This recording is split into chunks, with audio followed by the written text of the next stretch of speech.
firstly, I want to ask, who's got their CV here? Okay, so most of you. Who's sent their CV out to companies at this point? 3, 4, 5 people. So out of all of you, 5 people have actually tried to send your CV out. Okay? And what responses have you had? No response. No acknowledgement. Okay. Did you get a response? Yeah. What was it? Well, it was, the one was for a part-time job and the other one was for a bursary, but that was some time ago, and I didn't get a response, and I got it in the end, so. Okay, well done. Okay. All right, so not a huge amount of experience here in sending CVs out is what I'm gathering. Okay? All right. So what are your concerns before we go forward? What are you worried about in terms of your CV? Anybody want to give me some thoughts on that? Yeah. By having to look at it, I think it's boring, or it's not something that they were looking at and just tossing aside or even not considering. Okay, so going to the dustbin of death. Yeah. Okay, fair enough. Big worry. Anybody else? You're all confident about your CVs, no concerns? I think with mine, I think the format looks totally wrong. I'm not sure exactly how a CV is supposed to look like. Okay. I tried looking at examples, but it's just different. Everybody has a different. Yeah, and the internet's quite overwhelming, isn't it? Yeah. Okay. Where did you get your original format from? From someone's CV on Google. Okay. So yeah, and it looks not interesting at all. Okay. All right, good. So boring, they probably won't notice it. It's going to go into the bin or get ignored. Those are most of our fears. Does anybody know, once you've pressed send, where your CV goes? To a database. Okay, that's the first place it goes. Anybody else got some thoughts on what happens once it's kind of out of your hands? No? No, absolutely. And I'm not surprised you don't know, because probably 4 or 5 years ago, I didn't know either. And this is kind of the mystery behind what happens once you press send. So the first thing I want to cover is, how do I get my CV to the right person? Who is the right person? And once I've pressed that button, where does it go? What are the steps in terms of what happens to it? And how do I make sure, instead of going to the dustbin of death, it goes to somebody who might want to interview me? So that's the first thing I want to cover. Then we're going to cover what should I include in my CV and what should I leave off. And there are lots of things you should leave off, and I see a lot of those things on the CVs that I review every now and again. Some of the conversations I've had with my coaching clients are, I've never worked, so how can I have work achievements? How can you expect me to have all of these accolades and things that I can brag about on my CV if I have no work experience? Well, I want to let you in on a secret. You have lots of achievements, and at your level in life as graduates, you're not expected to have work achievements. So what we want to do is find achievements in other parts of your life that we can use on your CV. Keywords, automated tracking systems, job portals. What are these things? How do we make use of them? And then LinkedIn. Who here is on LinkedIn? Everybody. Okay. Who goes on to LinkedIn every day or every week? Okay, not everybody. Who has posted a few articles or shared somebody else's articles or commented on things on LinkedIn? Even less people. Okay, so we're going to demystify what LinkedIn is about and why you really need to be using it. So, anything else you want to achieve before I go on? No? Okay, good. Right, so, one contextual proviso that I need to make. This is advice that is dedicated to people at your level. So as you progress through your career and you go through various different transitions, the way in which you engage with prospective employers, achieve advancements, and move in your career starts to change, okay? and the way that you present your CV starts to change as well. So this is relevant to people at a graduate level and people who are in their first, maybe second job within 2 to 3 years of graduating. After that, the game changes, and I'm not going to focus on that yet unless somebody asks me a question. Okay, so please just bear in mind this is relevant for now. It will change at some point. Okay, so how do I get my hands into the right person? Who is the right person? Anybody got some ideas on who they actually want their CV to go to? To HR. Okay. Who else?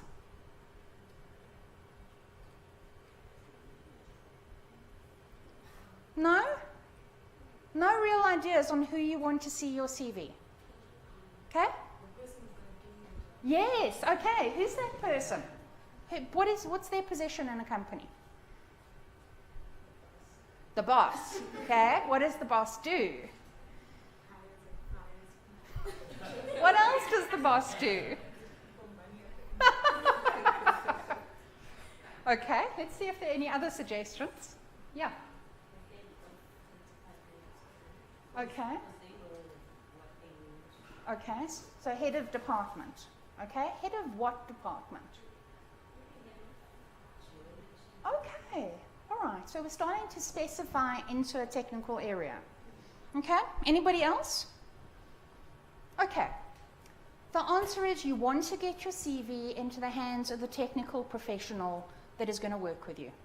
Because that's the person at the end of the day that's going to make a decision on, I need this person, I like the way that they work, I like the way that they think, and I'm advising my human resources manager or my hiring manager that this is the person that I want to interview and this is the person I want to employ. So that's where you want your CV to get to. Now, unless you're sending your CV directly to that person, and there are complexities around that, your CV is going to a number of different places long before it ever gets to that professional person. So this is what happens.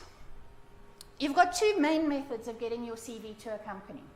The first way is unsolicited, so literally just bombing your CV to anybody and everybody you can.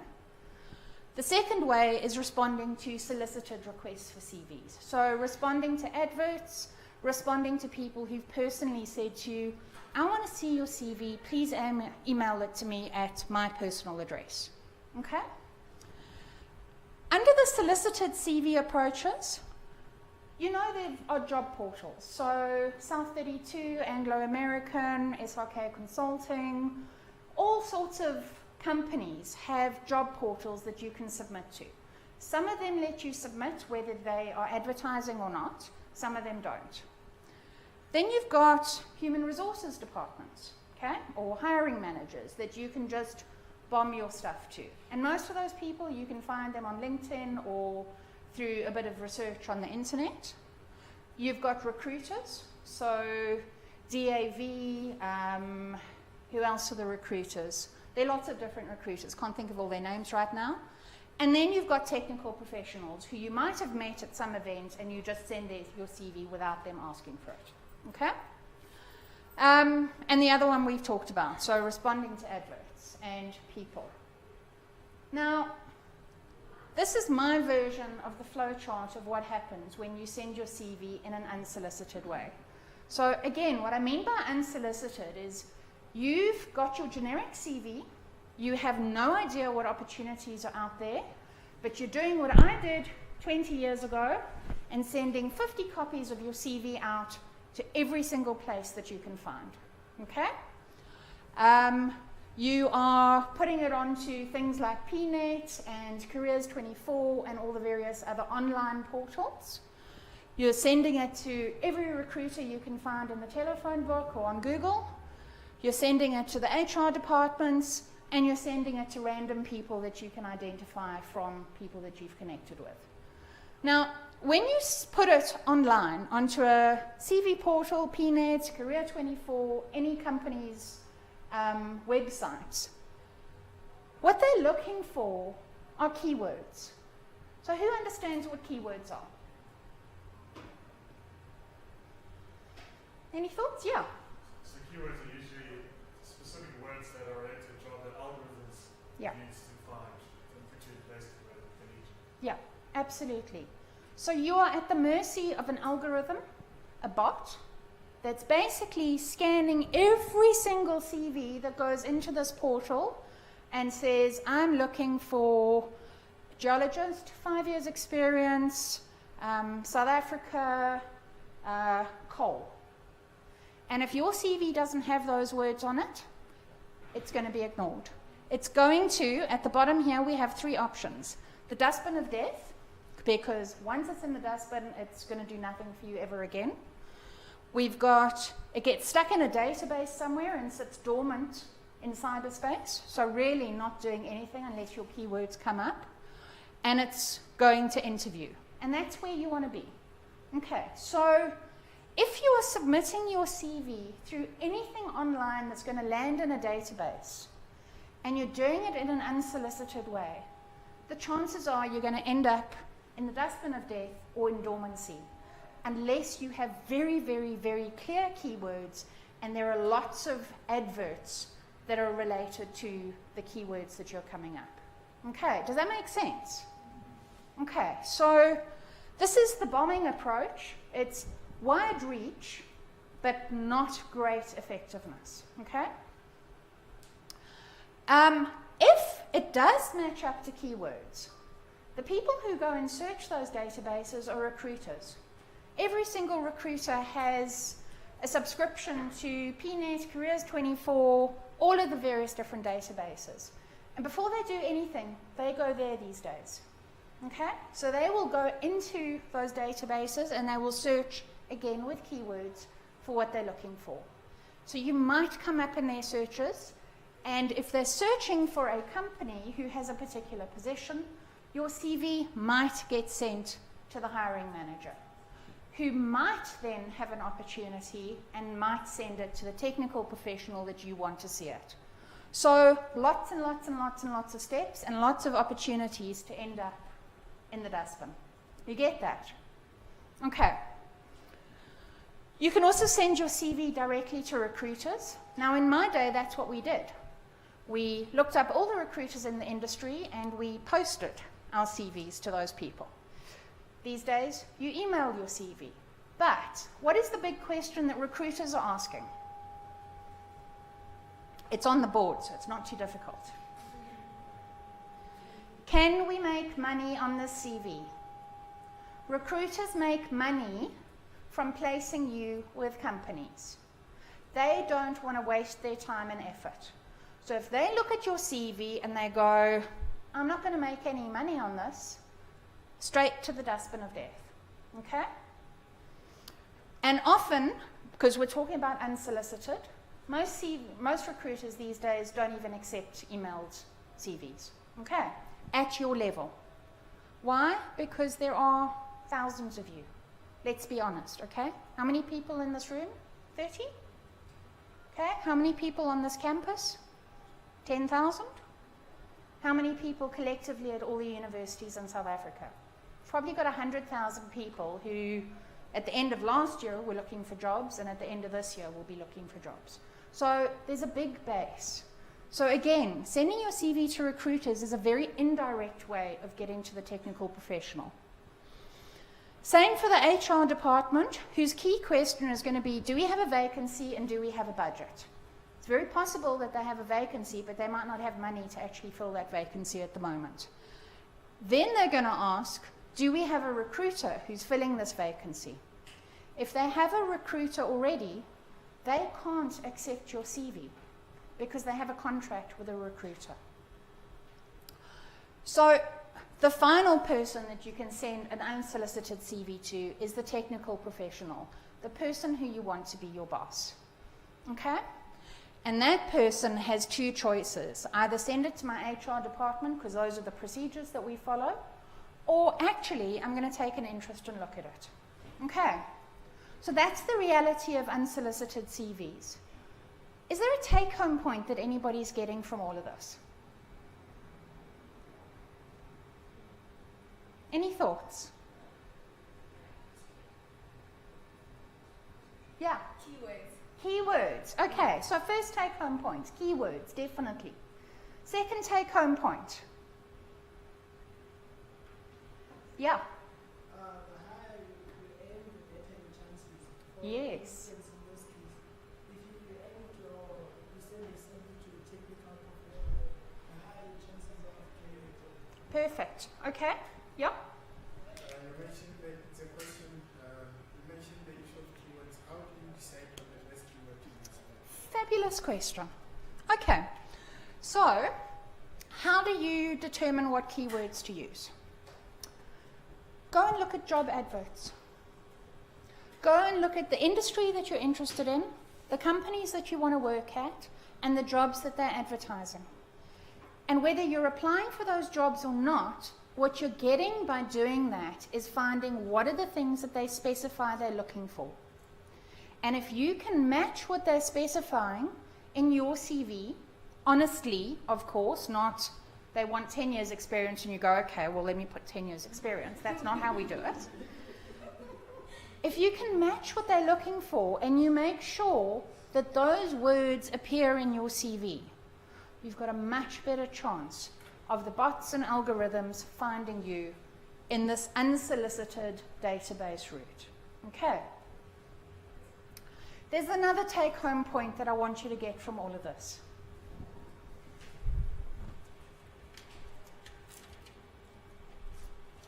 And I'll give it to you.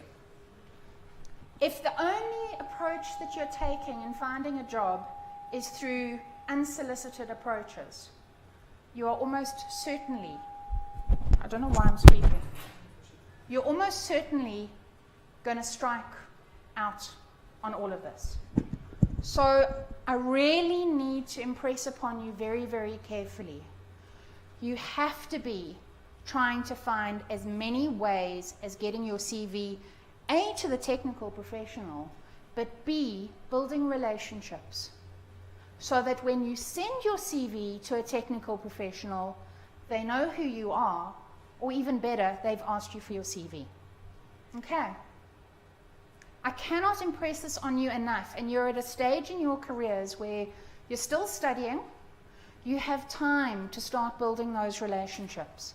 And if you're not investing time every week or every month in going to First Thursdays events at the Wanderers Club, women coming to Women in Mining events, going to the SAIMM events, joining up with the Young Professionals Council at SAIMM, and whatever other events there are for you to meet people in industry, build relationships, and make sure that they know your name, then you're missing the boat. If you only start doing that at the end of this year or when you actually want to find a job, you're way too late. So I cannot impress this upon you enough. Please start building your relationships now if you're not doing it already. And if you are, well, great. Carry on doing it. Okay. Any questions? Yeah. When you go through the route of using a recruiter Mm. to land your job, how does it work for them to get the money? Because I've had a friend where she applied through a recruiter, she got the job, but then it's like they cut your salary, sort of. They take a portion of your salary. Okay, so firstly, that's illegal. There are some very dodgy recruiters out there, and you need to be aware of this. There are a lot of recruiters who say, send us your CV and 300 Rand, 500 Rand, 1,000 Rand, so that we can do the criminal checks and this assessment and that check and so on. That's nonsense. Do not ever pay a recruiter to look at your CV, because 9 times out of 10, they're wasting your time and they're just running away with your money. The way that recruiters make money is they charge the company that they're finding candidates for. So nothing should be coming off your salary. It comes out of the company as an amount that they pay as a fee to the recruiter. That's how they make their money, which is why they're not going to look at your CV unless they think, I can sell this person to X company. And they're going to know that they can do that because X company has said, these are the jobs that we're trying to fill, these are the specifications. And they go, specifications, keywords, there's a good chance. Okay. So please, and I see this a lot, if anybody is saying to you, send us 300 or 500 or 1,000 rand or whatever so that we can look at your CV, they are having you on. Don't do it. Okay? Any other questions on that? Okay, so let's go to solicited CVs then.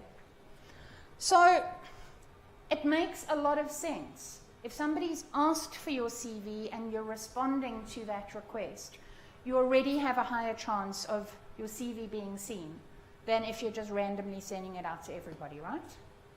Okay, so the two ways to do this is responding to adverts and personal invitation. When you're responding to adverts, those again are going through online CV portals, company websites, social media, print adverts, etc.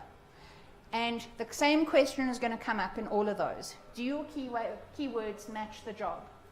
Now, if your keywords don't match the job in response to an advert, then you have missed a beautiful opportunity. Why have you missed a beautiful opportunity? Because the job advert is telling you what people are looking for. And this is where you need to take your CV and say, how do I need to tailor my CV to respond specifically to this advert? If you're not doing that, if you're just sending the same CV that you put together last year or the year before, and you just send it out in response to everything, and you're not taking the time to tailor your CV, you're wasting your time. Okay, so big take-home point that I want you to take today. Nobody has one CV anymore. You need to be constantly reworking your CV and your cover letters for every single application that you respond to. Okay? I know that sounds like work, and it is, but what you're doing is investing in your own career. Does that make sense? Okay? So, if your keywords match up, the next question is, how is this person differentiating themselves from everybody else? Now, typically what's happening is if you're responding to an online advert, so are 2 or 3 or 400 other people, especially at your level in your careers, okay? Because there's more supply than there is demand, okay? So your CV has to stand out from everybody else's CVs. And that's where people start looking at achievements, skills, leadership, volunteer activities, marks, and everything else that says this is somebody who is a leader, who takes initiative, who can think for themselves, who can critically assess things, who is someone who likes to learn, and somebody who's going to fit into our organization and roll from the moment they start. Okay? That's what people are looking for in first-time employees. So if your CV stands out from the crowd, it's either going to go into a database where it sits until people are ready to actually see it, or it goes directly to human resources, the technical professional who's actually called for that job. Okay, so big lesson here. You want, again, I'm saying this again, relationships with people who know you when your CV lands on their desk. Okay, cool. Any questions on that? Anybody following this route? As in, yes, you've done this. Responded to adverts and No, personal invitation. personal invitation. Okay. And how's that gone? That's well, I've just recently done this. I have no response yet. Okay. And so, I mean, tell us about the story. What happened? How did you meet this person? How were you invited to send your CV? So the big thing is, because we come to the geophysics department, we go to a lot of conferences where we speak about our work. And there's two people that stood out for me because obviously next year I'm looking for work. So the one person came to our field school, he's the lead geophysicist Anglo-American. And he asked recently for my CV. Because I worked with him in the field. And then somehow I met the CEO of another geophysics company in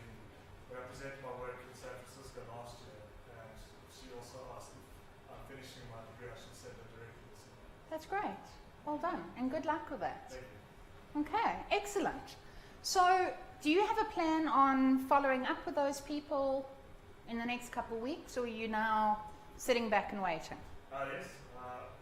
The guy from Anglo American, I'm in constant speaking with him because he's helping me with work and Okay. projects. And the other person, there's a plan later on after I've submitted officially my master's. I'll get in contact with them again and see where I go from there. Okay, okay. But definitely at the bottom of all of this is relationships. Okay. Please, relationships. I'm going to say that word so many times you're going to throw me out. Okay, so take home points that I want you to take from this. What happens when I send my CV out? You have to get your CV to the desk of the technical professional. If it's not getting there, you are wasting your time. Human resources managers don't make the decisions on hiring in technical professions. The professionals make those recommendations to the HR managers. Okay, so you have to have technical professionals seeing your CV. Your keywords matter. If you are not using the precise words that are coming up in job adverts and the words that are relevant in your industry, then your keywords aren't going to be picked up in any format that goes through a database. Solicited CVs get way more attention than unsolicited CVs, so up your ability to get your CV asked for by building relationships with people and getting out there and networking as much as you humanly can through LinkedIn, through other social media, and through face-to-face means. Standing out from the crowd is important, and we're going to talk about what that means in terms of how you lay out your CV and what you put in and what you don't. But you definitely don't want your CV to be one of those very boring staid ones that nobody wants to look at, or a book that nobody wants to read. Okay? And relationships with your technical professionals are critical. So anybody who comes to talk to you, I'm not a technical professional, but if you want to link up with me on LinkedIn after this, by all means do. There's one secret I must tell you though, and we'll talk about that at the end of this when we get to the LinkedIn stuff. But if you meet any technical professionals in any work that you do, follow up immediately with a request to connect with them on LinkedIn, and then actively engage them on LinkedIn in a conversation. Okay, so moving on to the what do I do with my CV? What should it look like? Yes? So, let's say a company advertises a job. Yeah. And then they find, let's say, 100 good CVs for maybe 10 vacancies. Yep. What do they do? Do they limit the number of CVs or they call other 100? So it depends on their capacity to interview people. A ratio of 10 CVs to one position is not bad, and you're probably going to find that you end up going through a number of filters. So what they're ideally going to want to do is have the final technical person interview maybe 2 or 3 candidates in each of those positions. And the filters will be that you first meet with human resources or a hiring manager or somebody who's going to check your behavior, check how you you actually talk to them. Do you articulate yourself well? Can you structure your sentences? Can you speak for yourself? Or are you shy and retiring and you kind of walk in like this and you don't make eye contact and you're awkward? Okay, so they want people who are confident, who can speak up, who vocalize nicely, who look like they're going to fit into the workplace easily with as little effort as possible. Okay, so prepping for interviews is a very important part of something that we can maybe talk about another day. That's going to be your first filter. If you get through that filter, you might then have another filter with another technical person who's not going to make the final decision, but they're going to check out your technical abilities and your knowledge. And then the final filter with whoever's going to make the decision will be with the few people who've made it through all of those filters. Does that make sense? Okay. Sometimes they'll ask you to actually do some technical tasks to check that you know what you're doing. But there will definitely be filters. Yeah? let's say there's a job advertisement and you send in your CV via email. Yeah. Would it be acceptable to actually take a hard copy and drop it off at a personally as an intent to stand out? I don't think it's going to help you stand out, I'll be honest with you. Because what you're doing is creating more work for the admin lady or the admin man.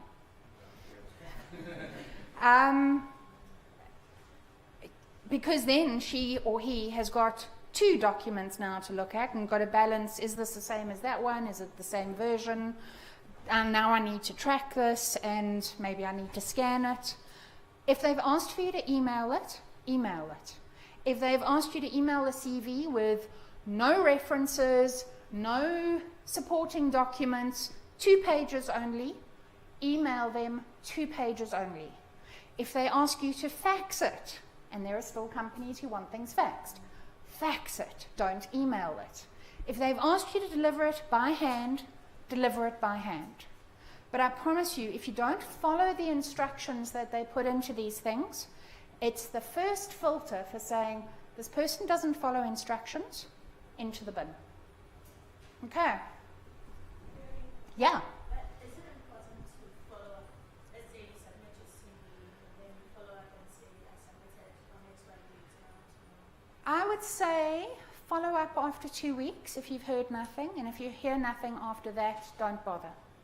Okay? These days, if recruiters or HR managers or whoever are receiving hundreds of CVs, and they do, they tend not to respond to those people that they aren't interested in. And it's not because they're not nice people. It's purely from a logistics perspective. If you take 100 people and you have to send out 100 emails, that's 30 seconds an email. How many? That's an hour of work or more. My maths isn't so great, but somebody can work that out. But that's time that people don't have. Okay, so always follow up, but don't expect, I wouldn't keep following up unless it's with somebody who's directly asked you for their CV and you're just prompting them. But if you sent it to any kind of central collecting point, so human resources, databases, etc., follow up once, and after that, take it as a sign that either their process is taking a long time or you haven't made it. Okay? And it's very hard to take it, or not to take it personally when you don't get responses. And I absolutely understand that. But you need to know none of this is personal. All of this is based on how much time do people have available. Okay, so it's never a personal thing. Okay, so we're going to play a game. And there are prizes for this. And I hope all of you like fizzes.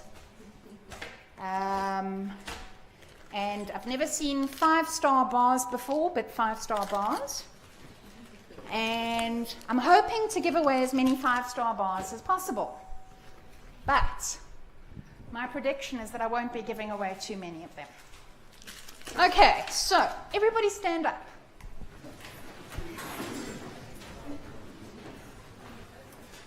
Right. If the first page of your CV looks like either of these, sit down. Nobody has a front cover. Nobody has kind of all of their personal information on their first page.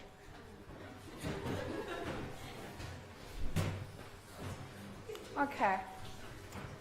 I hate to tell you, you have wasted my time, because if you've got the front page, I've already had to turn a page to find something that interests me.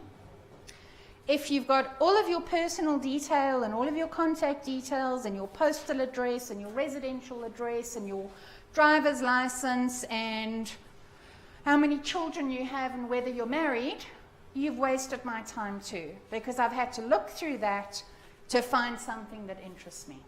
Okay, so sorry for you, you are now in my dustbin, if I'm being really, really, really mean. And there are thousands of CVs on my desk. Okay. Who of you, from the people who are still standing, have a photo on their CV that could represent any of these? Selfies, a photograph in some very informal clothing, a hoodie or something, hair in your face, the duck face pose, very busy backgrounds. No? Yes? You don't have a photo? Okay. What do we do with you? I think you should sit down.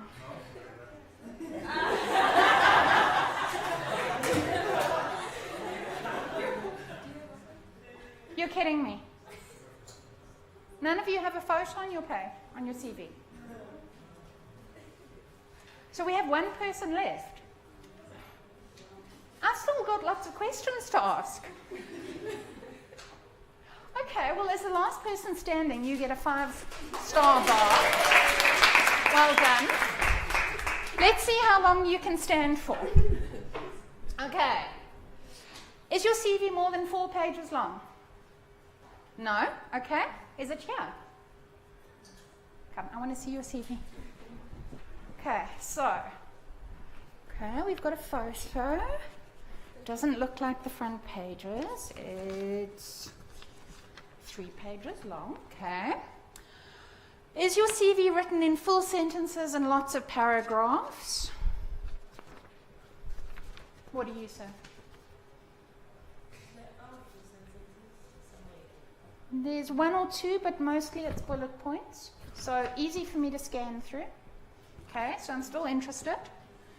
Have you listed all your hobbies and lots of personal information? No, no hobbies, no personal information. No, I'm married and I have 5 children and a husband and... Okay, good, you're still standing. Are you using an email that could be kifmybrew@gmail.com or I love chocolate or this is lit? And I still don't know what this is lit means, but I know it's a thing. No? What's your email here? CWM20. Cool. Okay. Well, you've officially won the competition. Oh, wait. Do you have any spelling errors? And was you going to check your grammar after, but you forgot? Looks pretty good to me. Okay, well done.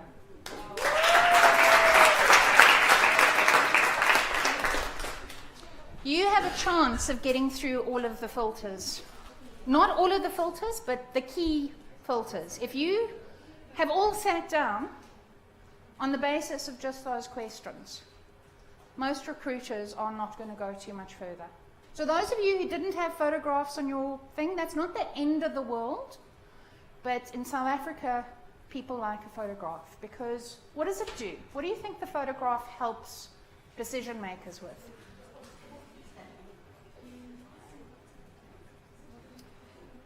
Any thoughts?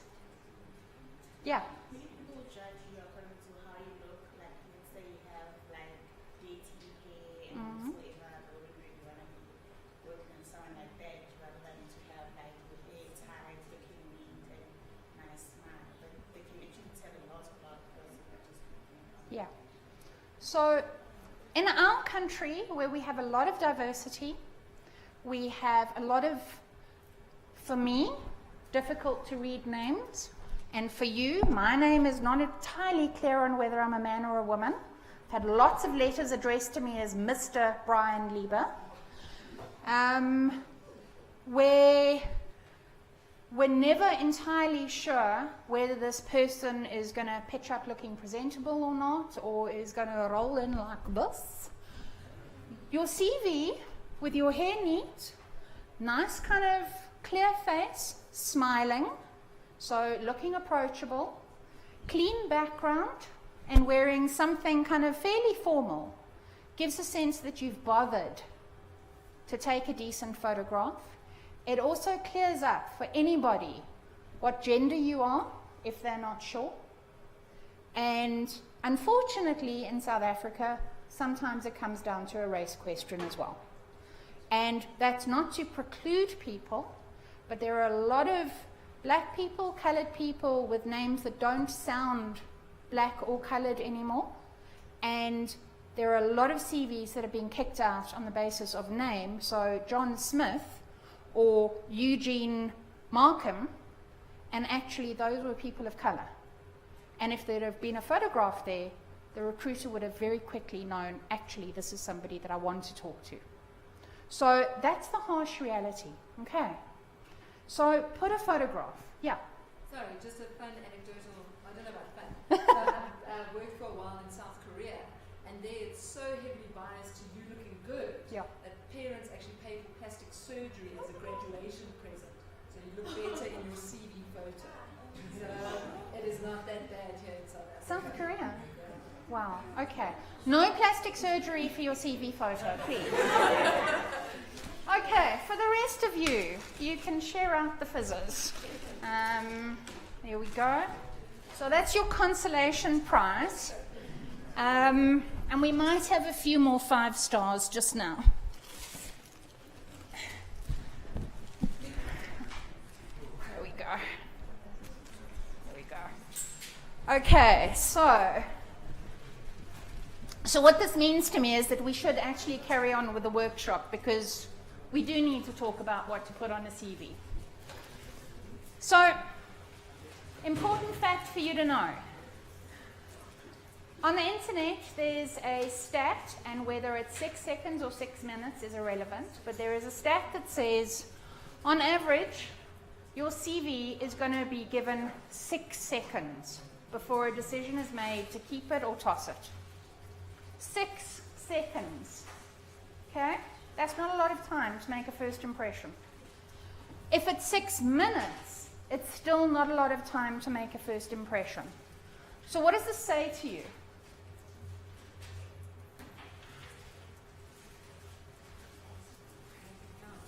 Make it count. Okay. Right. So, this is by and large how I would recommend you lay out your CV. This is nothing fancy. It's not something like that. Okay?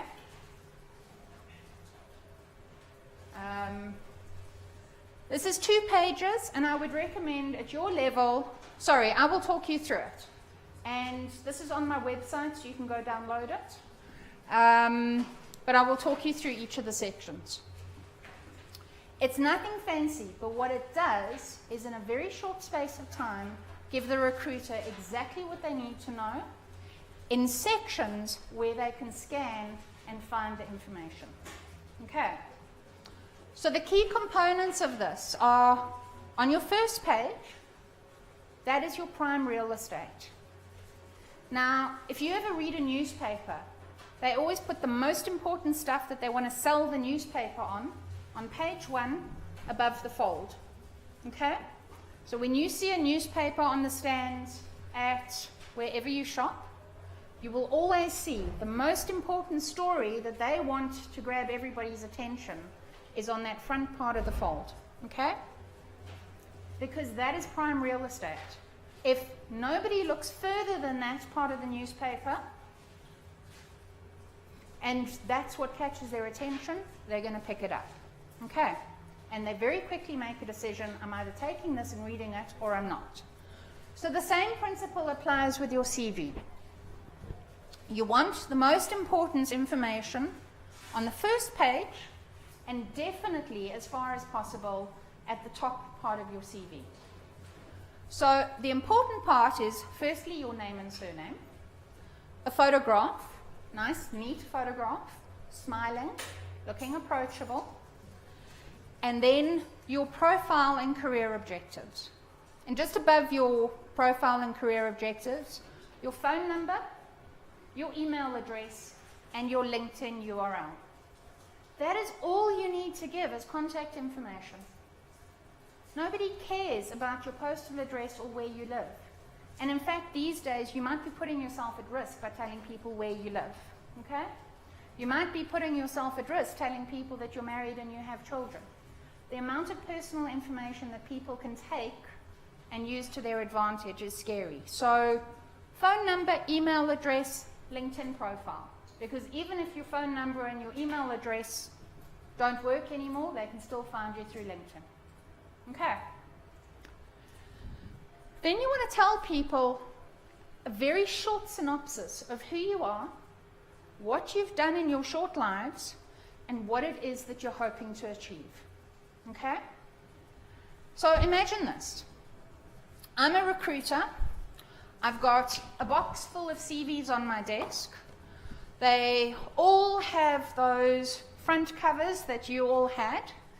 And then the next page we go on to matric and matric results and university results, and maybe a VAC job on page 4, and then a whole bunch of referees and all sorts of stuff.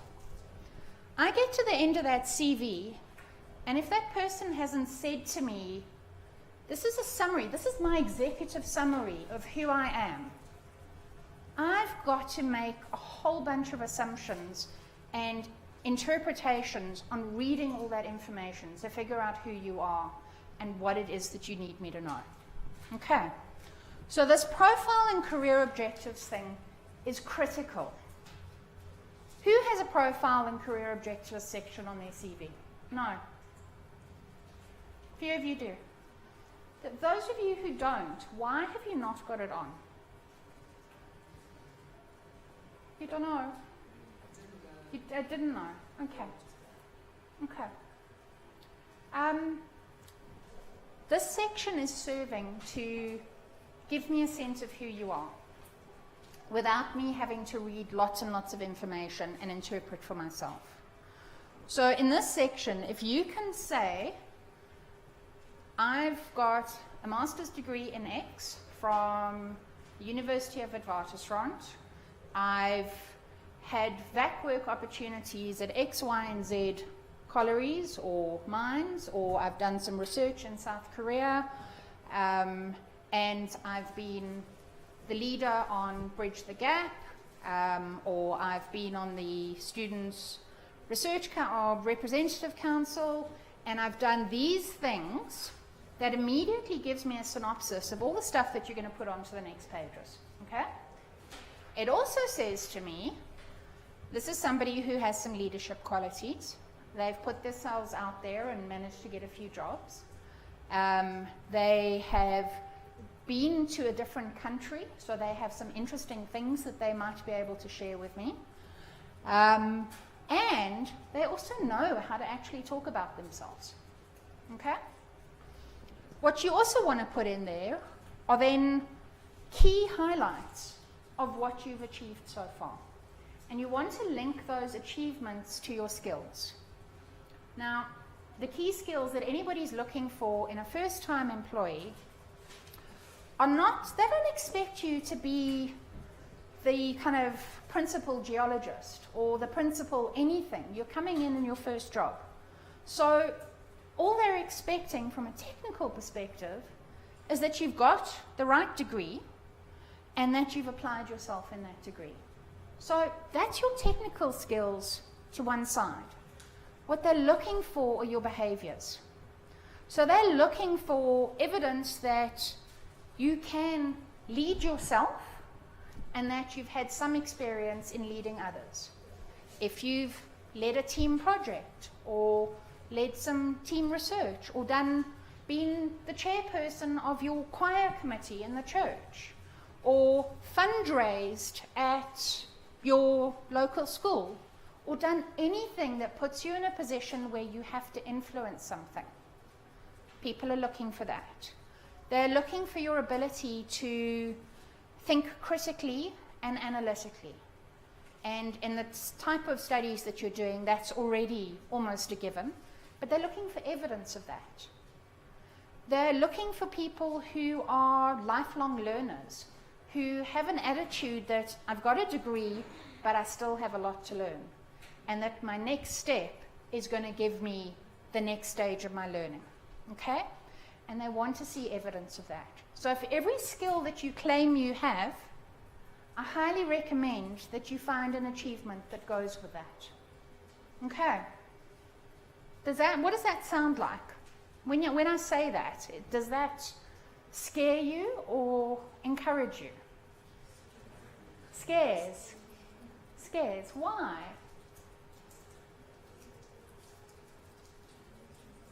Why is that scary? We might feel we haven't done enough. So Okay, we almost put ourselves out or separate us from the group okay, that apply. okay.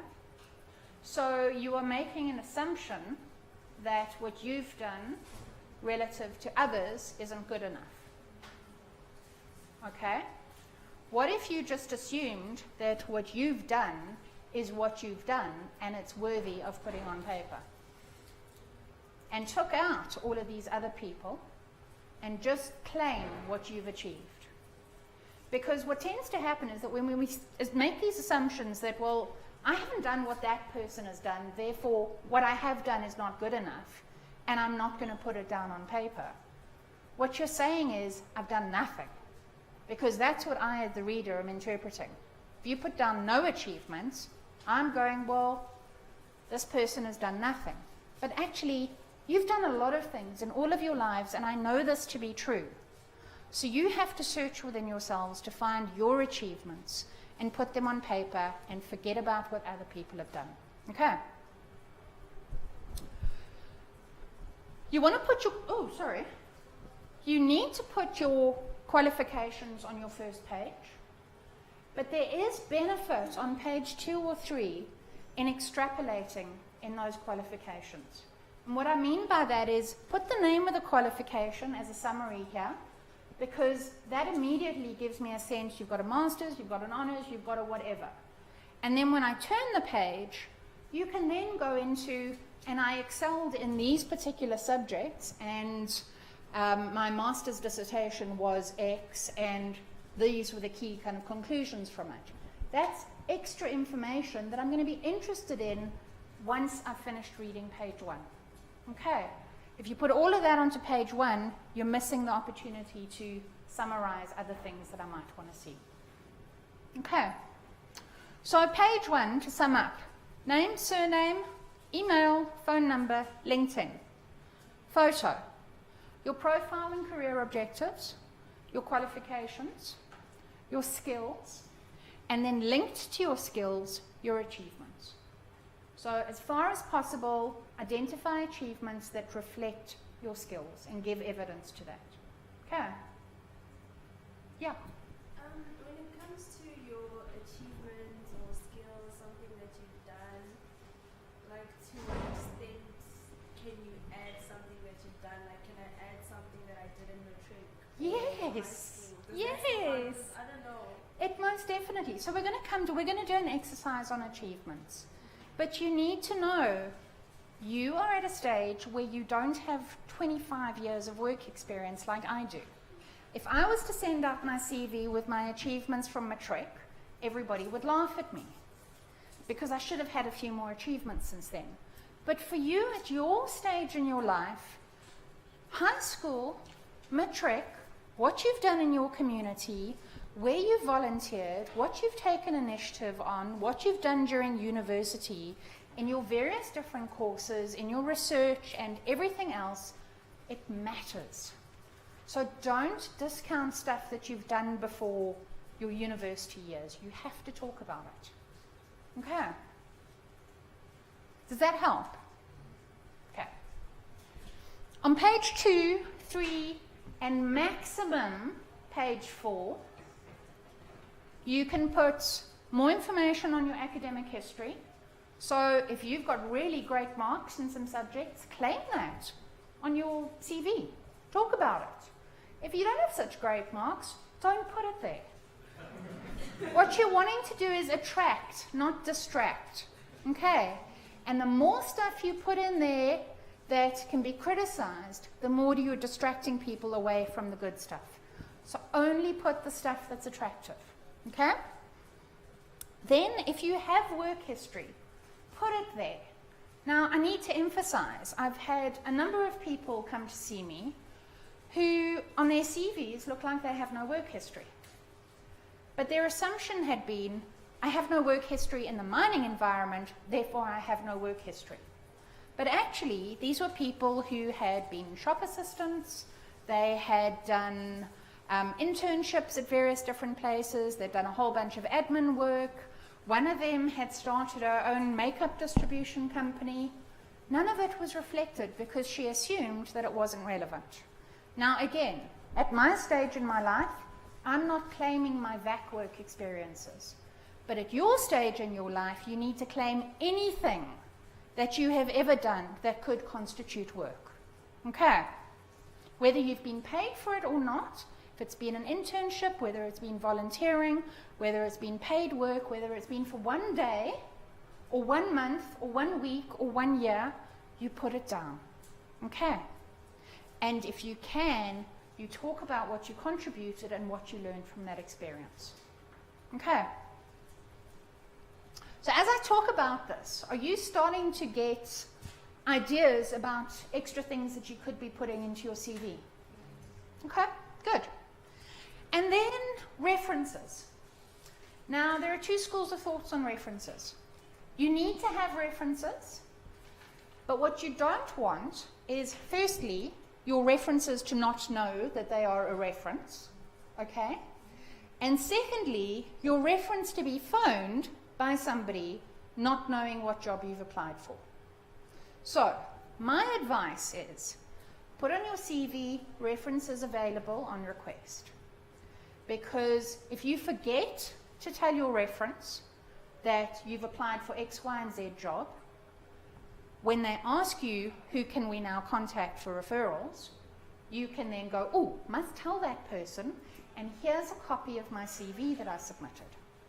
Okay, so this gives you the advantage of making sure that you've primed your reference to actually say what you need them to say, and that they know who they're going to be speaking to about what.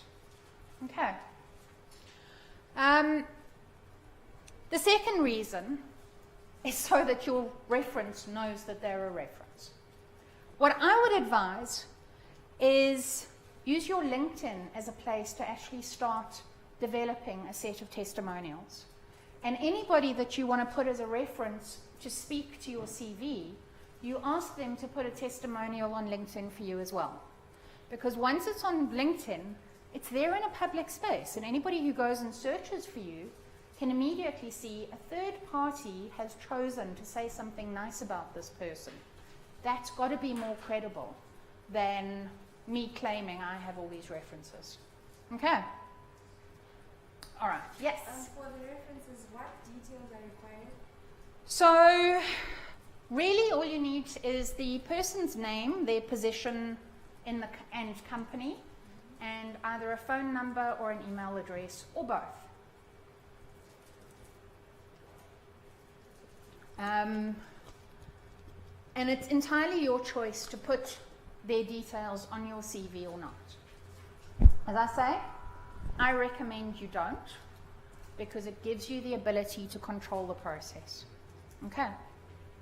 But you have to have people who will speak on your behalf. So if you don't, go and collect those people now.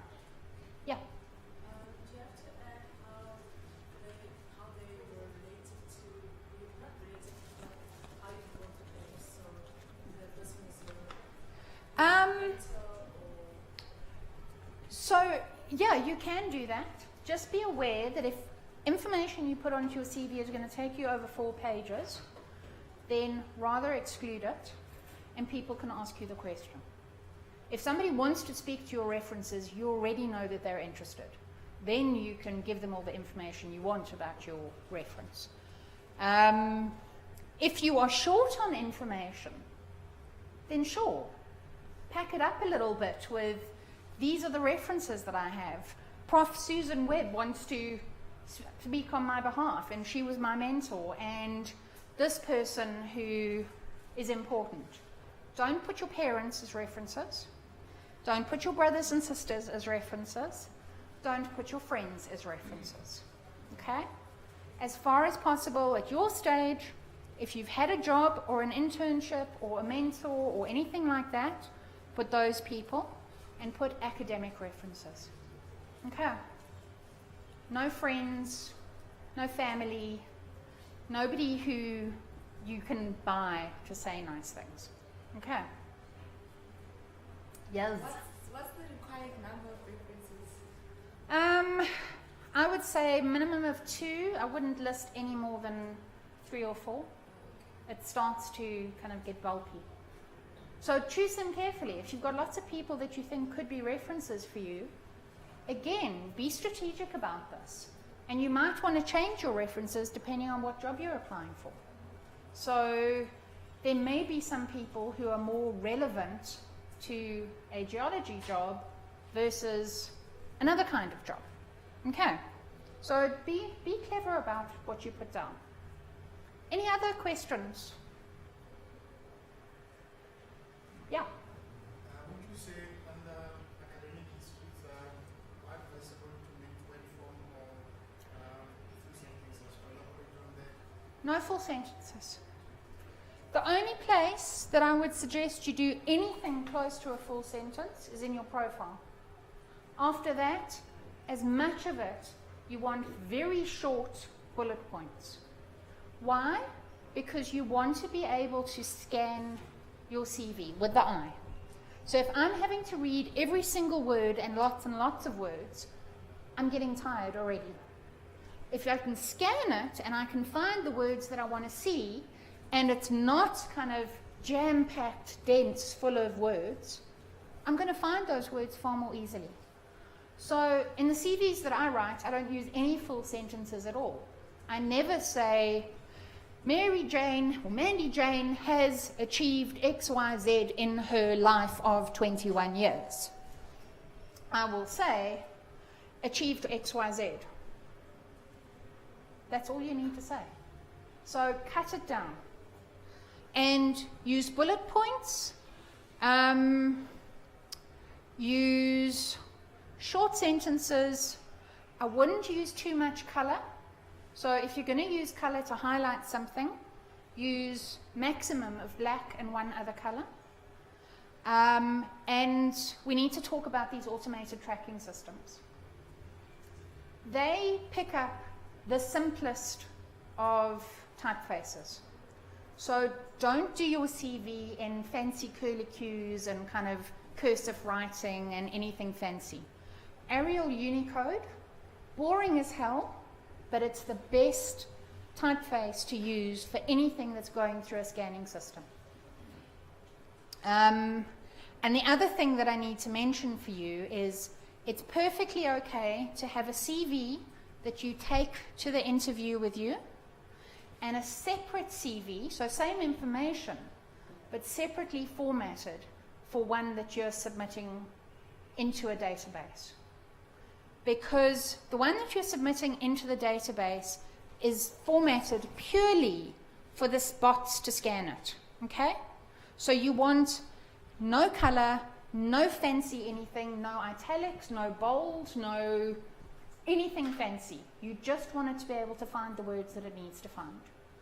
For the CV that you take to the interview, you can make it a little bit more visually pleasing. And personally, in South Africa, I think this is about as visually pleasing as you go. So structured, sometimes using kind of a box to put important information in, and maybe 1 or 2 colors. This example, there are many schools of thought on this. Now, I think it's way too busy, and actually you have to read really carefully to find what you're looking for there. This is never going to scan, it won't pass through any automated tracking system. And I think in South Africa, especially in the mining industry, or any of our more conservative industries, if you send this to somebody, they're going to throw it out, and they're going to laugh at you. Okay, in the creative industries, different story. But I wouldn't even take this as something to take into the interview with me. So it's pretty, but be careful. Read your audience. Okay, so CV do's and don'ts. Do. If you don't have a Gmail account or a Yahoo account or something like that, and you're still using a Wits account with a 0291486673 at wits.co.za or .edu, get yourself a Gmail account. They're free. And make one that's got your name and your surname. Something that identifies you immediately. Okay. Why? Because you're making it as easy as possible to A, be memorable, and B, for somebody to send you an email. Don't do the hot stuffs and the I love a boy and etc., etc. And I've seen those. They make you look like you're still having fun and not taking life more seriously. Okay. All you want in terms of contact information, other than your email, is your cell number and your LinkedIn URL. On LinkedIn, you can take out all those extra numbers that come after your name and just make it your name. So again, simpler rather than lengthier. You don't want your home address, your postal address, your marital status, your number of children, your criminal record, gender or race. Put a photograph. It's going to cover a lot of those. Professional photo, no duck face selfies. No selfies in the bathroom with the mirror behind you. Seen a lot of those. No photographs with very busy backgrounds. Stand at a kind of a blank background, white wall or a grey wall or something, so that you actually stand out. And head and shoulders only. I've seen lots of photos, both in CVs and on LinkedIn, where you can't actually see what the person is doing because it's a scene and you can't get a sense of who the person is. So head and shoulders. Don't be clever about it. Your summary and profile, summary, profile, and objectives. Spell check, spell check, spell check, spell check, spell check, spell check, and then get a friend to read it for you. Because you all know, when you write something and then you read it again and again, your eye gets used to what it's seeing and it starts to filter out the things that it doesn't need to see. So it filters out all of the errors. So get somebody who hasn't looked at it to look at it for you and return the favor. Read their CV for them. Reverse chronology and most important first. So what do I mean by that? Whatever you've studied, whatever you've done, whatever you've achieved, always put the most recent or the most important first. If you're putting your matric and then your undergrad and then your honors and then your masters, you're making me read all the way to the bottom. I want to read from the top. So put your masters first. In terms of achievements and skills, reorder them according to what's most important for the job that you're applying for. So in one job, your leadership skills might be the most important. Put those at the top. In another job, they might not care about your leadership skills. They want you to do manual labor. Put your manual labor skills at the top. Make it relevant to the person that's reading it. Every single time you have a query around, how do I make this something that somebody wants to read? Your question is, how do I make this as easy as possible for my audience? Okay. If you're going to put hobbies or interests, make sure as hell that they are conversation worthy. Reading, playing soccer, watching TV, going to the movies, boring as hell, nobody cares. Okay. However, if you are a grand master at icing wedding cakes, sure, put that on your CV because it might actually be a conversation point. Or you've read every Shakespeare novel in the world and you can tell me what verse is where. Put it in your CV. That might be intriguing, and you might find somebody else has got the same interest and suddenly you've got a smashing relationship. But if you put lying on the couch watching TV, I'm going to throw your CV in the bin. Concise and focused, and very importantly, keep your CV updated and dynamic. Your CV is not a one-size-fits-all. It's not a do it once and never look at it again. In the old days, people studied geology, they became a geologist, they became a senior geologist, a principal geologist, the lead geologist, the king of geology, or queen. Everything was, it led in one silo and they could define themselves as X. These days, people change jobs all the time. What you're studying now may be completely irrelevant to the job that you end up getting, and that first job may be irrelevant to the next job that you end up. I've got a town planning degree, I've got a master's in environmental management, I've got a business degree, I used to work in the mining industry and now I coach people. How's my town planning degree relevant to what I do? Not at all, but it was a good basis for where I got to. But the point is, every time you make a change, every time you have an achievement, every time you do something, look to see how you can put that into your CV and whether it's worth putting in or not.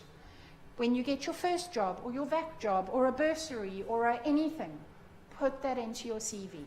And as you start building up a history, start taking off the stuff that has become irrelevant. So at some point, your matric and what you did at school becomes completely irrelevant. Right now, it's very relevant. But keep on updating it all the time.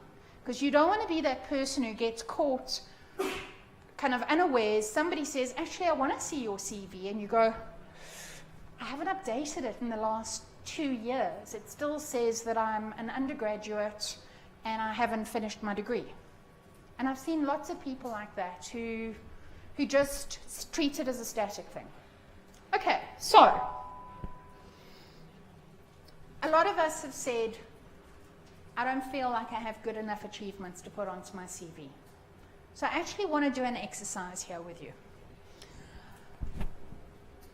Employers, as I said, are looking for achievements that reflect leadership, initiative, responsibility, teamwork, critical analysis, independent thinking, creativity, and relevant technical skills.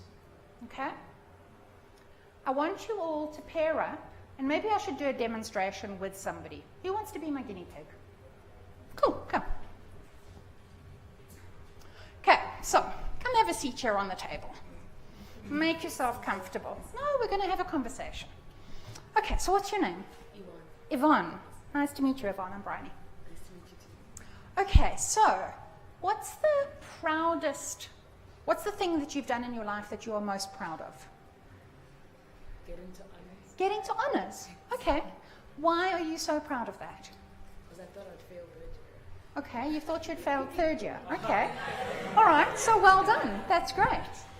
And how does this distinguish you from people in your family, people in your community, people in your circle? Very few people actually make it to university from where I come from. Okay. So to actually make it into university, get the first degree, and then make it into honors is a huge achievement. Happy days. There's your achievement for your CV. Oh. Yes. Yes.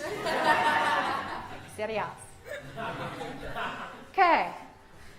This is important because the context that you have come from isn't full of people who have easily gotten into university, done technical degrees, and gone on to whatever you go on to.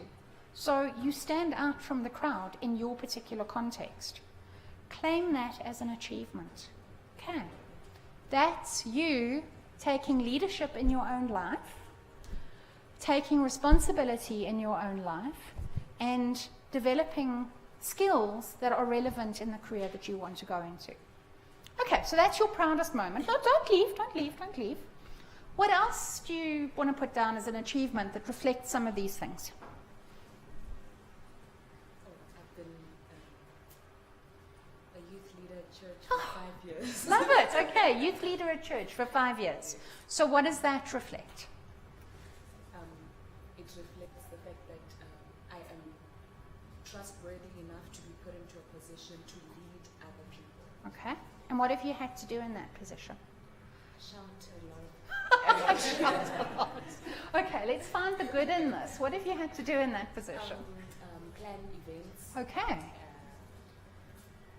Mentor people, Okay. coach them, counseling sometimes. Okay.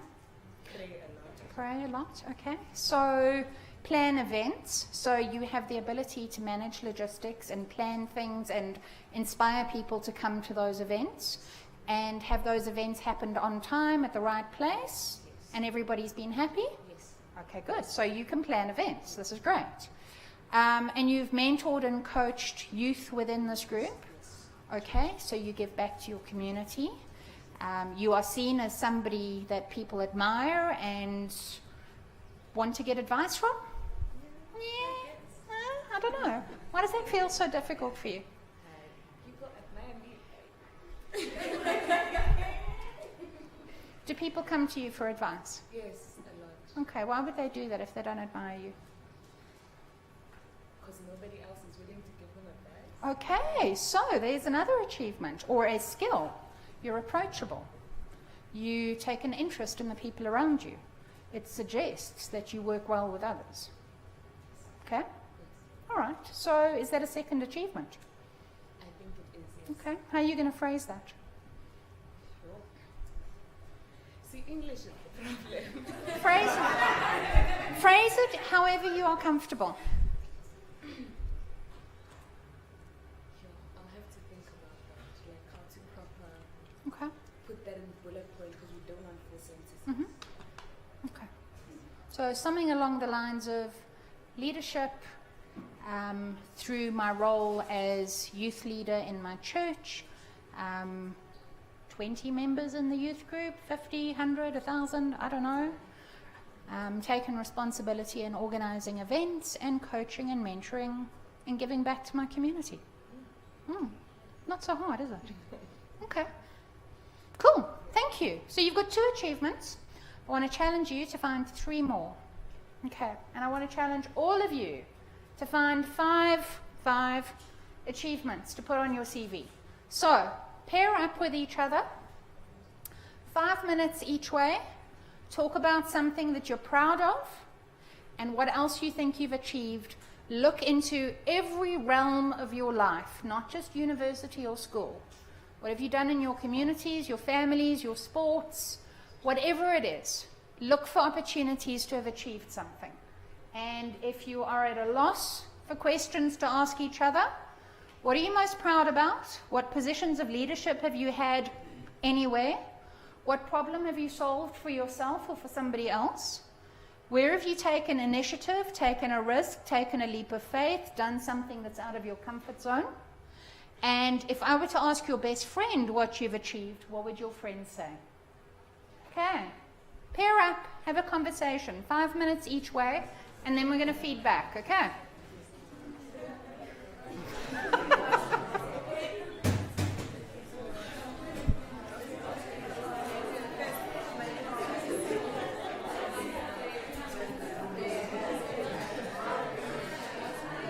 Come on, be with someone.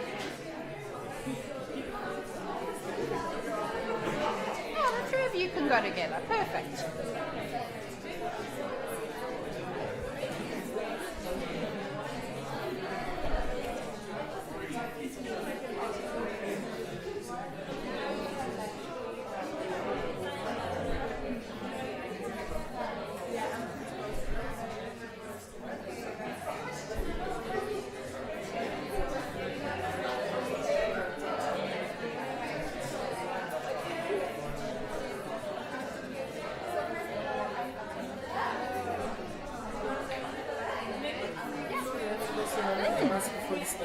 You mentioned something on the hobbies that you should mention something that can spark up conversation. I don't know if you observed that finance is a technical people. They are more like into sports. Can I put sports into this? Definitely. Yeah.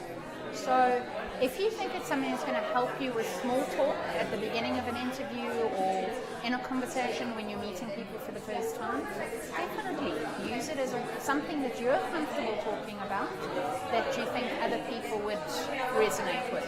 In sport is perfect. So if you play sport, you've captained a sport, you watch sport, you whatever, that's perfect. But if you're going to put it on your CV, at least say something. So tell me about your sport interest. Okay, like a lot of sports, but the one I love the most is soccer, watching and playing every time. Okay, so you play soccer? Yeah. Do you play in a team? Yeah, but it's not a professional team. But Doesn't matter? Yeah. Okay. I've kept playing a lot of teams. Oh, there you go. So you've got a leadership position and you've got a particular interest. So claim that under your achievements. Captain the soccer team for X number of years. Sorry. How long have you been captain?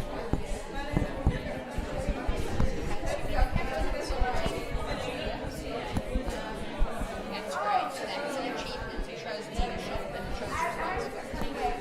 And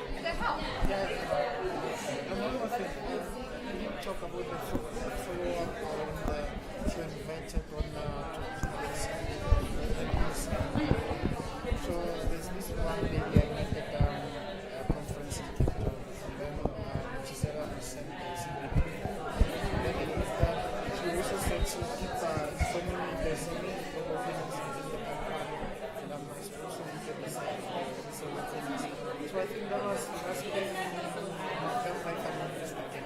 So since then I haven't followed up on it. It was like, I'll let you know if there's anything else. So my suggestion would be go to November. Okay, so that's the end of the year. People are kind of really busy winding up. Holidays. Now getting this week. Maybe this afternoon. Send an email saying, got this to you, just want to follow up. How are you? Ask about her.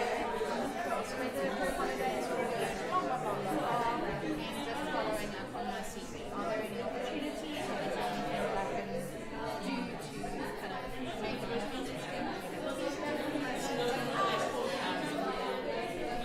Are you looking for back work kind of coming up? And I say back work is coming up. I want to see if there are any opportunities.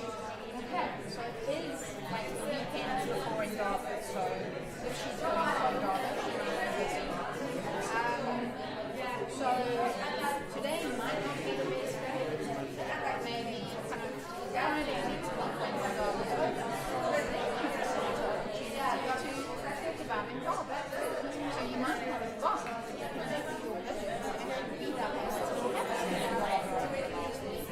And have some and say, did you go in Java? I heard these things were happening there. If you were there, what did you have any thoughts on? And they can conversation with each other. Okay, do you feel uncomfortable with that? No, not at all, because we actually had a problem to like roll down to what am I looking into. She told me about the life experiences. So is this someone that could potentially be a mentor for you? Yeah, definitely, because it's a company called Wits. Yeah, so she was telling me a lot about the work they're doing, right? And she kind of was interested in what they do because I told her enough experience. So, yeah, we'll talk about it. So another interesting piece of information is SOK Consulting. Do you know SOK Consulting? Okay, so they've got an office in Liber, but they are launching an exploration division. So they and they had it in the news the other day, and they're launching at Indaba that they are starting this exploration division because they see that there's an uptick coming and they want to be able to provide consulting to the mining industry on exploration. So it'd be a really good opportunity for you to pop your email to them and say, I saw in the news that you launched this. I'm really interested in exploration. I'm finishing my career at the end of this year. Would it be possible to come in and come meet somebody, or come and chat to you, get some career advice, get some network opportunities? So it's the responsibilities on you to look to see what's happening in the industry and then take the responsibility for starting a conversation. And there's so much stuff going on that you can pick up on. So in Darwin, what people are saying they're launching, problems that they've got, anything good. Start a conversation. It gives you a hook to open a conversation. Okay. Absolutely. It's SLK Consulting. It's okay. SLK or SLK? It's RK. They've got a website. They basically mobile. You will find that in the mining industry they are one of the best consultancies. They've got offices around the world. They do very, very good work. I used to work for them, which is why I mentioned it. But I know that they're starting this division. So maybe Thank you so much.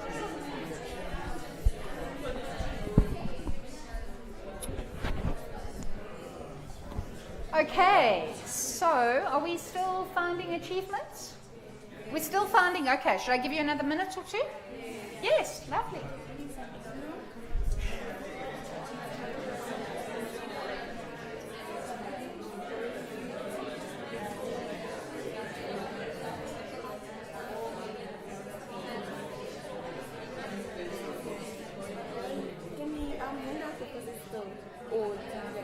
Of course, no, I don't want them back. Oh, God. I think it's them. I will eat them if they come back.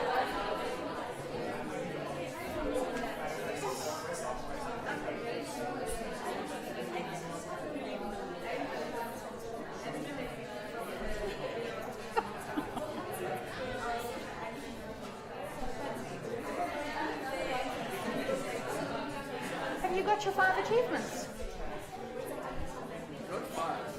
Have you got 3 each? Okay, cool. All right. And did you find them in strange places? No? Okay, so you could dig deeper if you wanted to. Okay. Okay, well that's good, because now you've got some obvious ones, and if you needed more, you could find them elsewhere. Cool.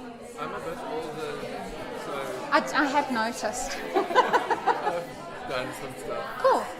Cool. Awesome. Good.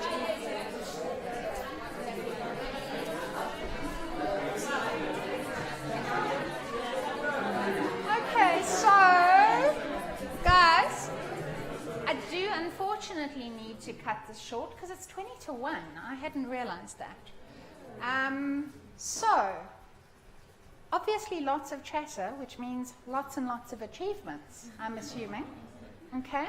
How was that for you in exploring your achievements? I think the more I talked about it, the more I realized that actually I do have achievements. Ah, okay. Rather than when I was typing my CV, I was like, I actually don't have much. But after you showed the drama, The drama. Yeah. The playing. I actually realized that actually I do have achievements that I could put on my CV. Okay, great. So let me tell you why that is. When our brains are on their own and we are thinking about something that's difficult for us, we very easily get deflected to do things that are easy, because our brains don't like to feel like they're being challenged and under threat. So if you are struggling to find good stuff about yourself or find things that you want to claim on your CV, talk to somebody. Have these conversations where you encourage each other, because the brain changes when you start to talk it out and somebody's actually giving you attention. Okay? And the more you start to talk about things that you've actually positively done in your life, things that you're proud of, things that you've achieved, things that give you joy, the more your brain chemistry starts to flood with the good hormones, and the easier it is to actually find confidence in yourself. So I really want to encourage you to have these conversations with each other. Maybe make it a practice that you have once a week or once a month to actually talk to each other about your CVs and where you feel you're struggling, and ask each other questions. Okay, so who found an achievement that they hadn't expected to have or to be able to put on their CV? Yes. Tell me. Well, tell us.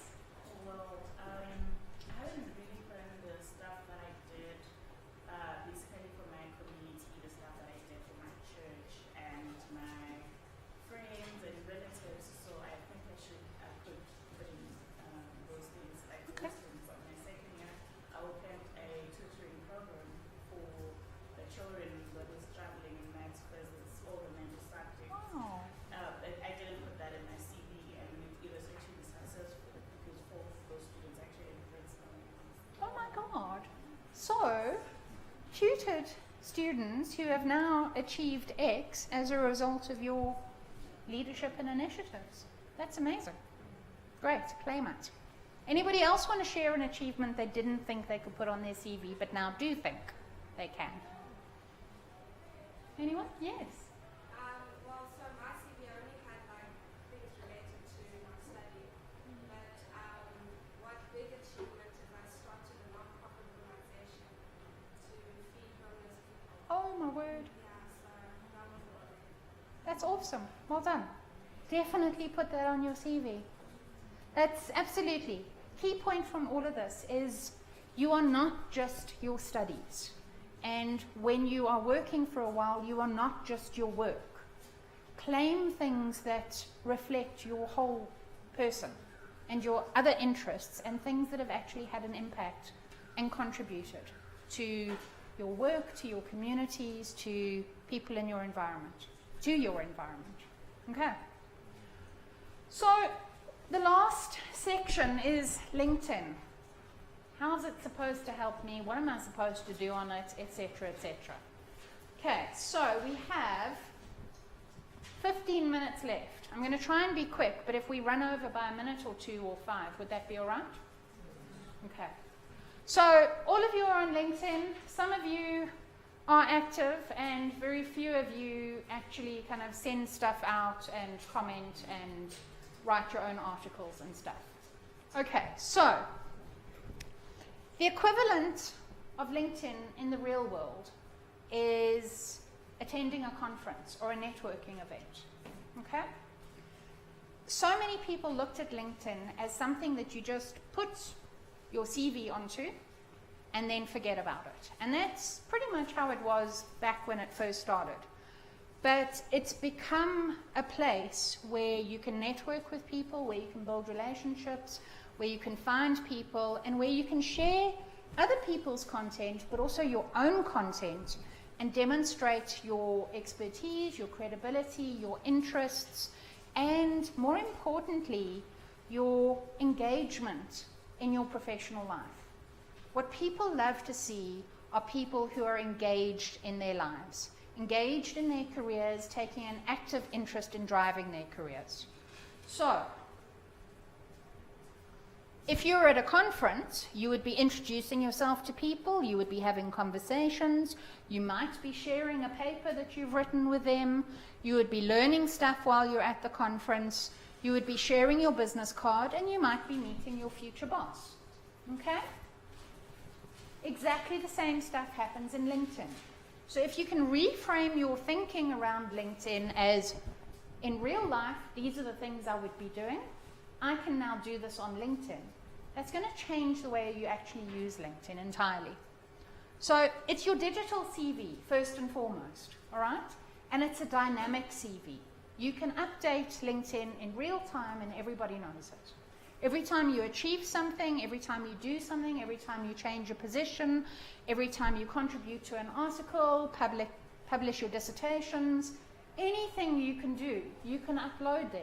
So it becomes a repository for more than just the CV that you would hand out to somebody. Okay? You can research companies and other people. So if there's a particular company that you want to go and work for, send your CV to, go and research them on LinkedIn. Find the people who work there. Find if you know somebody who works there.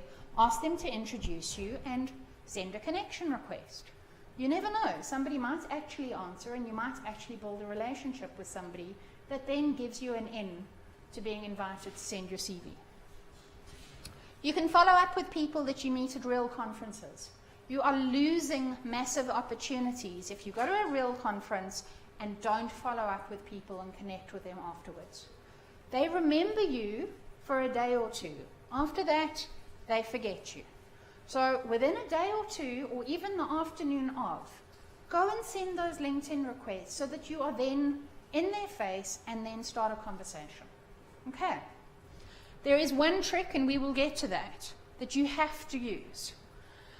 You can share your thoughts, you can comment on other people's thoughts, you can engage with people on their thoughts, you can share your knowledge, you can share your research, you can write papers, or the equivalent of kind of LinkedIn blogs.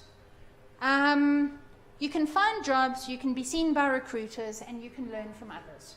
Okay, so it's way more than just some way to put your professional CV and forget about. So I've done a few screenshots, and I want to take you through it very quickly. So this is my page. You have a banner at the top. Now most people don't use that banner. They just leave it blank. Upload a photograph there. It immediately makes your page more interesting. You can use that page to say something about yourself that you want people to immediately see. Or you can use it to show things that you're interested in. But it's already better and more interesting than leaving that banner blank. Okay? So use it to your advantage. Your photograph. Head and shoulders, professional looking, not you doing something and all we can see is a tiny face kind of reaching over a rock or something. that doesn't help us to actually know who you are and recognize you. So if you don't have a photograph that's head and shoulders, looking at the camera, go and do that. And each of you can help each other by taking a nice photograph on your cell phones. Yeah? What if you decide to put in like something like a geological picture on the banner rather than your face? Would that be Definitely. On the banner, perfect. Not where your face should be. Okay. So I've just used the banner to duplicate my face, and I'm about to change that anyway. But yeah, you can use rocks, trees, landscapes, whatever. Okay, the next section that you need to know about is your headline. So my headline is I encourage curiosity, contributing to leadership development by creating thinking spaces for young professionals. It immediately gives you a sense of what I'm trying to do, okay? Most people, if they don't take the time to actually write their headline, it will automatically pick up the most recent thing that you've done, okay? But that's just replicating what's already later on in your LinkedIn. So you're wasting a critical headline space to actually say, I have just graduated from my honors in geology, and I'm now looking for a job where I can contribute to whatever it is. Use that space to tell people what it is that you're trying to achieve right here and now. And you can change it as often as you want. The limitation is you have 120 characters, that's including spaces. So you have to be very clever about how you use that space. Okay. But if you're not using it to your advantage, you're wasting something. Because again, this is your first section that people see. You immediately catch your eye. This is like your newspaper headline. Okay. Is anybody using that headline to their advantage? No. Yes. Yay. What have you got in yours? I've mentioned that I'm currently an MSc student. Talk about my Okay. Cool. Please send me a LinkedIn connection request. I want to see. Okay. Then under that, and I haven't shown it, you've got your profile. Okay. So this is 2,000 characters. That's a lot of characters to tell your story about what you've achieved in your studies, where you're at the moment, what you're looking for, all the stuff that we've talked about. Okay? Use it. Tell your story. And just ask questions as we go along, because I'm really just going to run through this quite quickly. Okay, then you've got a section that summarizes all of your activity. And it summarizes who your followers are, and you can manage your followers, okay? Your activity shows how engaged you are in networking with others, in taking time to build relationships, in taking time to have conversations with people, in supporting other people's sharing of their knowledge, and vice versa, sharing your own stuff as well. If you've got no activity here, what it says to me when I look at your profile is, this person is not engaged. Now, you may be engaged in real life, but you're not engaging through one of the most powerful social mediums. So I really want to encourage you to start actively using your social media, and specifically LinkedIn, because every time you comment, every time you like, every time you share, every time you post something, it's bringing your name back into people's minds. It's like being at a conference where you're presenting a paper, or you're going to somebody and saying, I liked your paper, this is what I thought about it, or you are commenting on somebody else's thoughts and either agreeing, disagreeing, challenging them, getting into a debate, but you're making yourself memorable. Whereas if you're on LinkedIn and you're not engaging, you're just a static thing. And if nobody comes specifically looking for you, you're not popping up in their face. Does that make sense? Okay, so don't be a wallflower. All right, and then next section is your experience. There is no limitation on how many jobs, how many internships, how many VAC positions, etc. you can put down.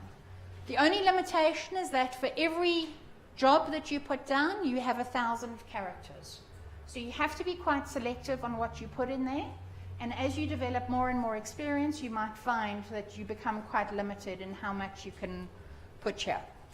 But use it. Every internship you've had, list them. Every vac work you've had, list them. Every waitering job you've had, list it. Anything you've done, put it there. You can take it off in 5 or 6 years' time or 2 or 3 years' time once it becomes irrelevant. But right now, it's relevant. Okay. On every single position that you have and your profile, you can attach documents. So if you've published a paper, if you've written an article, if you've been published in a journal, if you want to include your dissertation, if you write a blog, if you do anything, attach it here. You can either attach a URL or you can upload a PDF or a photograph or I think there's a couple things that you can upload. Again, this becomes a repository for you to put stuff that you wouldn't ordinarily be able to show the world. So put it here. It's not going to hurt you. In fact, it might help you. Yeah? Just about the uploading of paper, there's issues about... Okay, so yes, if there are issues kind of from the university, that's a different story. Probably whatever you'd upload on ResearchGate, you could upload Yeah. here. Yeah. And if it's published in the public domain, then I suspect you could take a PDF of it and put it up here as well. If people have to pay for your journal. Oh, no. If they need to pay, then you can't, but if they don't, you can definitely put it here. Okay, so use that. Again, it becomes your portfolio of evidence. It says, this is what I've done and achieved and can contribute. Volunteer experience. If you've done any volunteer work, put it in here. Again, this supplements everything that you have to say in your CV, and especially if you haven't had work experience, any volunteer work that you've done really counts in your favor. And I have to say, now's the time for you to reflect on what you are doing in your lives. If you have no work experience, no leadership positions, no volunteer work that you can put on your CV, actively go and look for something that you can contribute to. Because again, what that says is that you are out there contributing and engaging, not passively sitting back and hoping something's going to happen. Okay. Was there a question? No. Okay. Your skills. You have to put your skills on LinkedIn. This is what the bots go and look for. Okay? So this is where jobs and recruiters connect with your skills and pick up whether you're relevant for a job or not. And the more endorsements that you get for the skills that you list, the higher you start to feature. So use this as an asset. Again, list the skills that are relevant in the industries that you're in and that are relevant to what you've achieved right now. And then ask your lecturers or people who have mentored you or anybody that's had some form of leadership in your life to endorse you if they have experienced those skills in you. Okay. And then recommendations. This stuff is gold. If you're not asking people for recommendations, you're missing out on the opportunity for somebody in the first person to say nice things about you in a public forum. Okay. So this is where anybody who receives your CV, the first thing they do is go to LinkedIn. And they go through your LinkedIn profile and they look passive, not engaged, no skills listed, no endorsements, no recommendations, no photograph. I'm not sure how engaged this person is in their own career. Okay. You want to use this as a platform to control how people perceive you. So use it to your advantage. And I promise you, if you ask your lecturers or your professors or anybody that you've worked for a recommendation, they will more than likely give you one. And that, again, is in their words. You can't interfere with the recommendation that they give you. So I really want to suggest that you try and do that. And at least by the end of the year, try and gather 1, maybe 2 recommendations, more if you can. Okay. Any questions on that? No? Okay. Again, all of your accomplishments, so you can put publications, again, within limitations. Your certificates, oh, I got a spelling error, that's terrible. Any courses that you've done, any projects you worked on, your honors and awards, languages that you speak, professional bodies that you're associated with. If you're a member of SAIMM or WIMSA or GSSA or any of those, say so here. Again, it increases your credibility. If you speak more than one language, say so.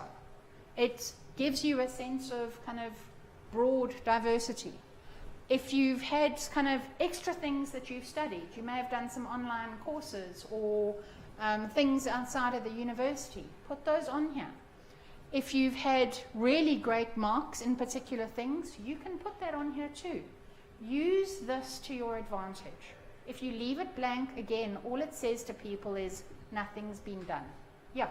So just on the free courses that you've done, so if you're a geophysicist and you've done a free course in how to teach Liber to small children, Yes. you're going to do that. Well, so if it's your first job, yeah, why not? It shows an interest. It's at the bottom of your LinkedIn profile, so it's not like the first thing people see. And it shows that you are somebody who likes to learn. Okay, that to me is the value in it. You can take it off later on. But if you really are looking for things to bulk up your profile, put in stuff like that. And then, okay, so you can search for people. So I went and searched on SRK Consulting, and up came a whole bunch of my ex-colleagues. If you're trying to find people to connect with, and somebody that you can send your CV to, or somebody that you want to meet and ask for career advice, go into LinkedIn and search for them. Put in the industry, put in the name of a company, and up will pop a whole bunch of people. They might be relevant or not. Okay. You can also use the jobs function to indicate to recruiters that you are interested in looking for a job. The moment you put that on and you fill in the various different criteria and specify what you're looking for, it immediately says to the bots, go and look for this profile. Okay? Again, at your level, the jobs that come onto LinkedIn are generally far more senior, but if you don't have it on, you have no chance of being seen. So put it on if you're looking for a job. And then finally, if you're going to send a LinkedIn connection request to anybody, whether you have met them or have never met them, you have to do it from your computer. The reason being, on a cell phone, the app doesn't give you the option to send a connection note. Okay? You can only press the button that then sends some generic connect with me, and it pops up on my screen, and I go, well, who the hell is this person? And why would I want to connect with them? So on your computer, you get the opportunity to add a note. And there you can say, hi, I met you at the CV training that we had this afternoon. Really enjoyed what you had to say, and I'd love to connect with you. And I will accept your request. If you send it with no note, I might remember you and accept it. And in a week's time, I'll go, don't know who this person is. But that's the general principle for everybody. Show them what it is about them that interested you and why you want to connect with them. And then have a conversation over a couple of weeks. Before you say to them, I'm looking for a job, do you have one, can I send my CV to you? Okay. Build that relationship before you go bang. All right, so that is LinkedIn. Any questions on this? Yeah.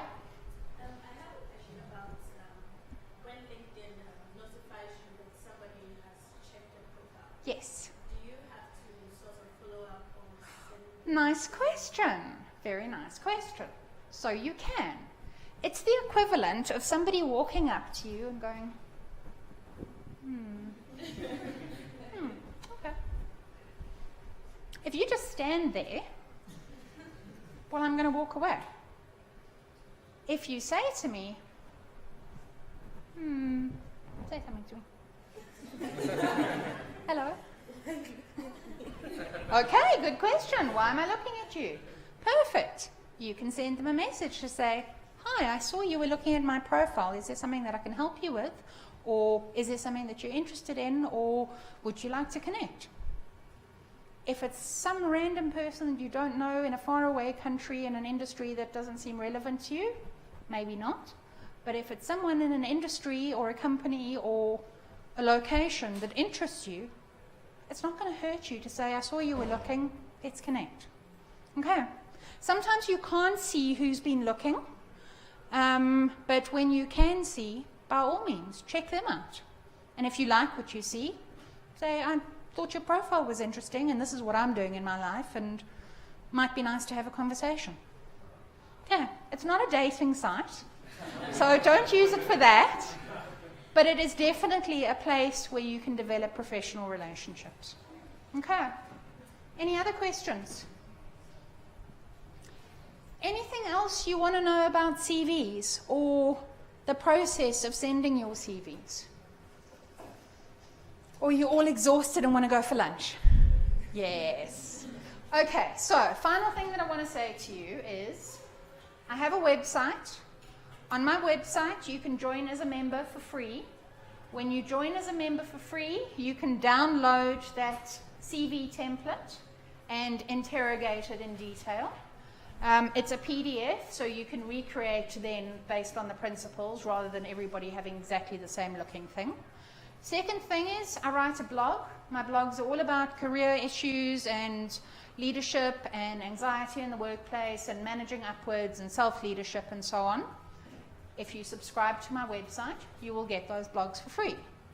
So, and then in amongst those blogs are 5 blogs dedicated specifically to CV writing, what you need to know, what to put into them, how to structure them, what to do, what not to do.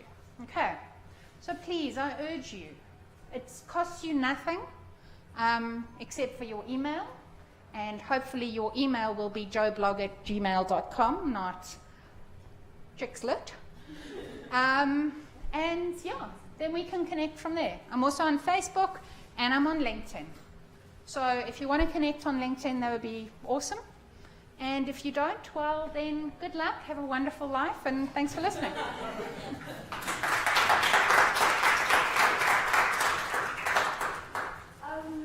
Okay. Aww, that's a purple bag. On behalf of Bridge the Gap, we just want to say thank you to all of you guys for showing up and being here. And then, but mostly importantly, I want to thank Briony for coming and helping us. I know all of us, like, we were just, I don't know, we're in trouble with our CVs. Let me just put it like that. So we just have this small gift to thank her for being here. Because usually these kind of workshops are very expensive, actually. But then she came here and she did it for free. So we are very much thankful, Briony. And Thank you. Thank you so much. so we hope to